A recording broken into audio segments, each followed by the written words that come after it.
Russia announced on Friday it had finished calling up reservists to fight in Ukraine after drafting hundreds of thousands of people in a month, with more than a quarter of them already sent into battle. The divisive draft, Russia's first since World War II, sent tens of thousands of men fleeing the country and gave rise to the first sustained public protests against the war. President Vladimir Putin ordered the call-up in September after suffering battlefield losses. Russian Defense Minister Sergei Shoigu delivered the news to Putin in a televised meeting Friday. The dispatch of citizens called for mobilization was completed today. Citizen notification has been discontinued. The task set by you of mobilizing 300,000 people has been completed. No further measures are planned. Ukraine's President Volodymyr Zelensky on Friday said he doubted Moscow was finished calling up soldiers. We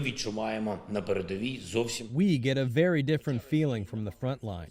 Even though Russia tries to put pressure on our positions using conscripts, they are so poorly prepared, equipped, so brutally used by their command that it allows us to predict that very soon Russia may need a new wave of people sent to the war. We are preparing for this.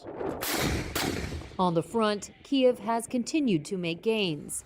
Ukrainian forces in the south have advanced toward Kherson, the biggest city Russia has captured intact since the invasion in February. But the advance appears to have slowed in recent days, with Kiev blaming bad weather and tough terrain. On Friday, troops dug into muddy trench lines north of the city, exchanged rocket, mortar, and artillery fire with Russian troops less than a mile away. A soldier who gave his name as Vadim said the shelling never stops. He said there is constant shelling every day, mornings and nights, all day long. Artillery, cluster bombs, even though they are banned, shelling every day. Putin's escalation in recent weeks has also included a new campaign to rain down missiles and Iranian-made suicide drones on Ukrainian civil infrastructure targets, knocking out electricity. Kiev says the strikes meant to freeze Ukrainians in winter are an intentional war crime. Moscow, which calls its invasion a special military operation, says it is permitted as retaliation for Ukrainian attacks, including a blast on a bridge to Crimea.